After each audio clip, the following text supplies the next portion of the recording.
Hello, hi, how are you? You are currently listening to episode 0 of Cacho On, a GameCenter CX podcast, the world's best and, as far as I can tell from a brief Google search only, podcast about the Japanese TV show GameCenter CX. My name's Sam, and with me here is my co-host Jackson. Jackson, how the hell are you today? I've never been better than I am right now. How That's about great to hear. Outstanding. Now, I have to imagine that a lot of the people who are listening to this are likely familiar with GameCenter CX, enough so to decide to listen to a podcast about it. However, we wanted to take a few minutes to go over the history of GameCenter CX, its cultural impact, and our plans for this podcast for people that are unfamiliar with the show. A sort of episode 0, if you will. Yeah, honestly. And you know, if you think you got that down all pat, feel free to skip this one. But I think it's important to have. Oh, yeah. All right. So, GameCenter CX, the Japanese show, it's a show where a comedian named Shinya Arino plays and attempts to beat video games within a given time limit. Now, in the world of the show, this is his job. And he is promoted and demoted according to how well he performs, how often he beats these games, or sometimes fails to beat these games. That central conceit right there fails to really sell the show, though. I mean, Yeah. You should watch this show. It's about a man who plays video games, and we watch him play He's video really games. bad at them. Yeah. That's a dime a dozen. If you can see that anywhere these days. What makes this show so special is Pre-YouTube. outside of this fictitious premise, which is mainly played with their tongue firmly planted in their cheek. Everything you see is real. Arino actually does begin his day at his job and attempts to beat the video game given to him by the crew, often spending several hours or, God, even days to do so. He is really playing these games, and his victory is not guaranteed, even with the assistance of the staff under his employ. Right. It sounds so boring.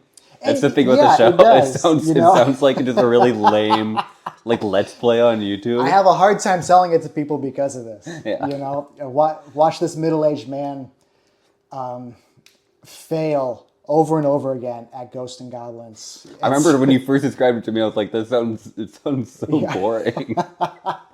It's one of those things you really have to watch to appreciate. And you know, it's huge in Japan. It's had not so much success overseas, but we'll get to that. Mm-hmm.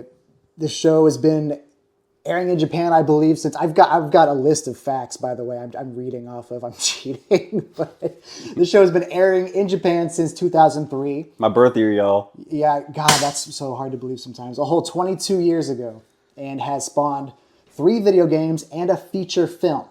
And new episodes are still being, it's huge. New episodes are still being made to this day, in addition to the various specials and live shows that they put on as well. It has experienced limited success overseas. However, there is a small but dedicated fan base that diligently subtitles these episodes in English. I am, as Jackson would say, a pussy. I'm kind of scared to... I don't know the legality of all of this, so I don't know. Oh, because you know the episodes are being distributed for free, so I don't know what I can or should say as to where you can get them. Well, the truth is that if you're not a native Japanese speaker, there really You almost said Jacksonese, huh? I did. Every day he does this. There really is no other way to watch it.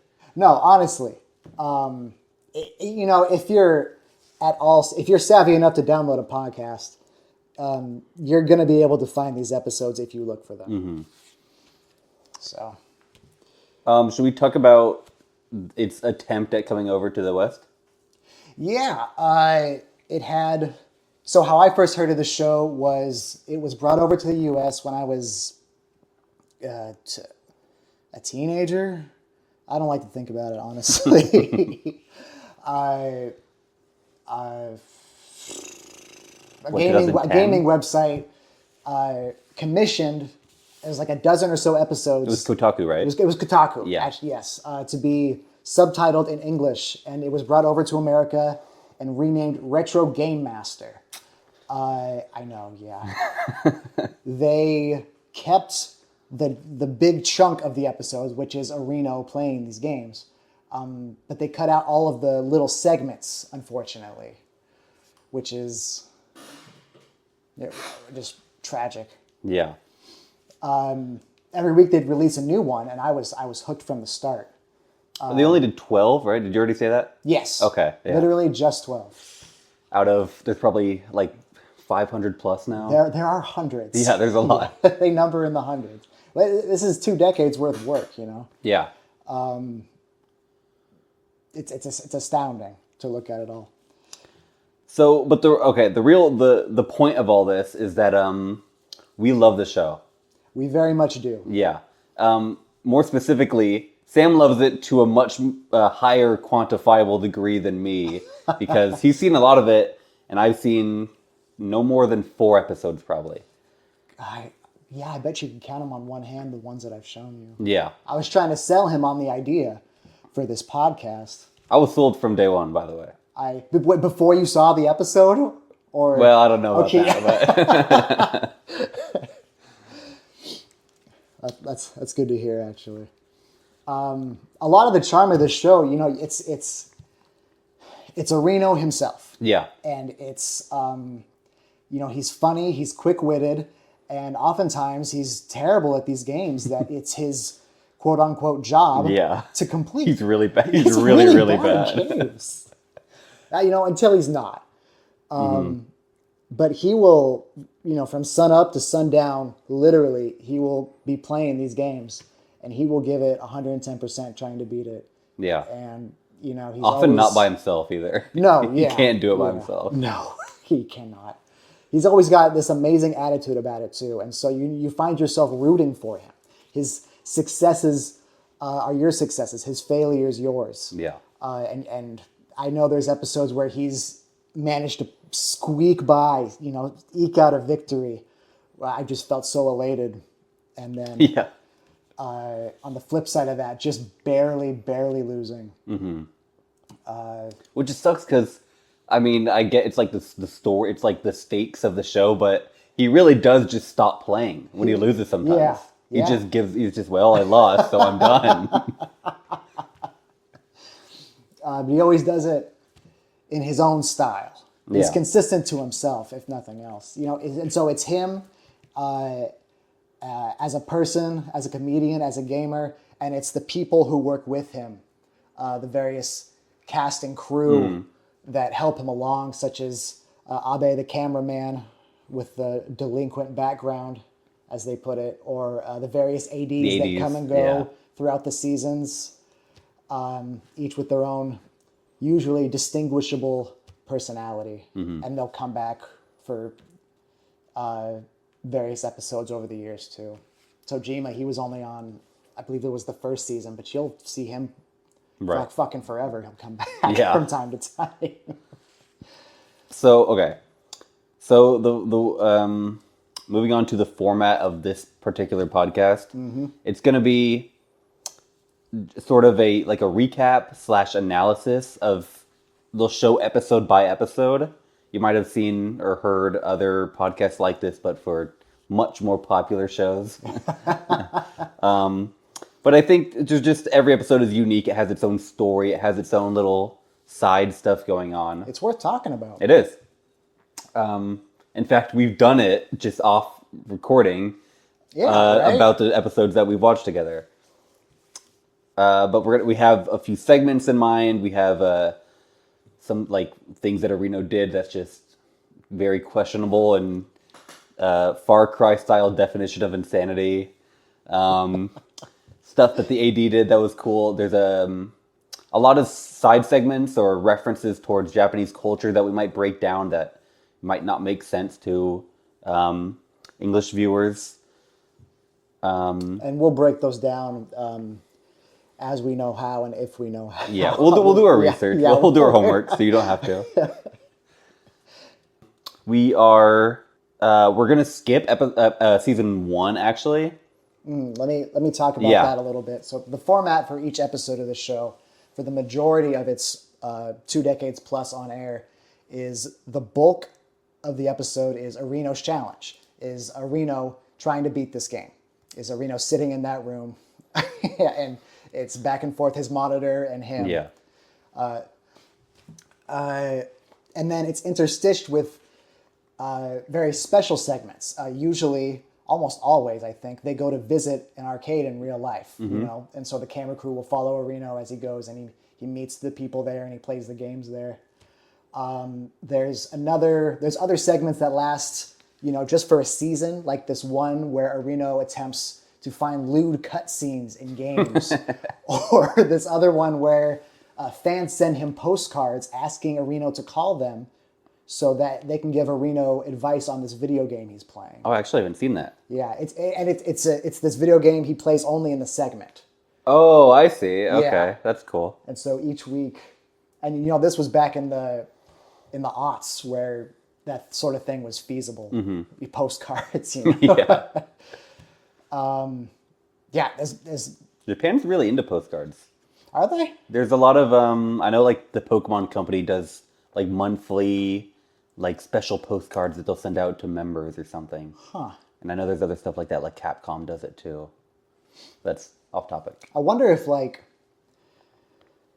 if this was switched and you know if we were Japanese and God, I wish. If I could say something like, yeah, you know, America loves postcards. Burger King does. They've got this new postcard out like every month. They send it to everyone. Yeah. Lost my train of thought there. Oh yes, so that's the format for the majority of the season. Yeah. The seasons. Yes. Yeah. Except for season 1. Wherein the format was the bulk of the show, of the episodes, were Reno interviewing somebody inside the game industry, and then Reno's challenge was still present, but it was a much smaller portion of the show. After the first season, I imagine, you know, they found out what the popular part of the show was, and they said, "Hey, let's make this the whole show." Yeah, and you know, Reno still will go out and talk to people. Famous people in the game industry, but it's just not the central conceit of the show anymore. Yeah, but so despite the fact that we're skipping it, I'm sure at some point we'll go back and we'll touch on these episodes just sort of as a side piece to the regularly scheduled podcast episodes. Right, but for the sake of consistency. Since, you know, again, the majority of this 2 decades plus of work is in this format. We're going to be starting with season 2. Yeah. Yeah. And they even reset internally the episode numbers there. Yeah. So I think the first season is titled with letters internally. Oh, really? And then they go to numbers starting with season 2 and forever after. Okay. It really is a different show. Yeah. But, I would say our biggest hope for this podcast is that fans of the show like it, and maybe we'll get them to think about it a little more, or just reminisce on their favorite episodes, or for people who've never seen the show, maybe get them to watch, and if they like it, to spread the word, and maybe we can, you know, get the show a little more popular over here, and maybe a much more efficient and more effective distribution can happen again. It'd just be great. I've been watching this for, I'm not going to say, but 10 plus years. Yeah, oh God. I've seen, and I've still only seen more than 100, less than 200 episodes, you know, and I'll binge for a month or so and then stop for a while. Yeah. I'm excited to have a reason to get into this really deep and just talk about one of my favorite things in the world, which is GameCenter CX. And if we can bring that to people, I think that's incredible. I'm just happy to be here talking about it, you know? Yeah. You know, you kind of made me think, does CX stand for something in particular? Yes. And without Googling it, I'm going to attempt to not butcher it. It's It's all of or part of the call sign for the TV station that it is filmed inside of and broadcast from. Okay. That'd be like if it was like GameCenter CNN or something like that. Oh, yes. Yes. Okay. Yeah. Cool. It'd be funny if that show was airing on CNN. Anderson Cooper. Yeah. And now for GameCenter CNN with Jeff Foxworthy. That's Game Center Fox. Actually, I guess that's true. All right. I don't know that we have anything else to talk about right now. I think that's good. Yeah. All right. I hope you give this a chance. I hope you enjoy it, everyone listening, and thanks for tuning in. We'll see you in episode 1. Yeah.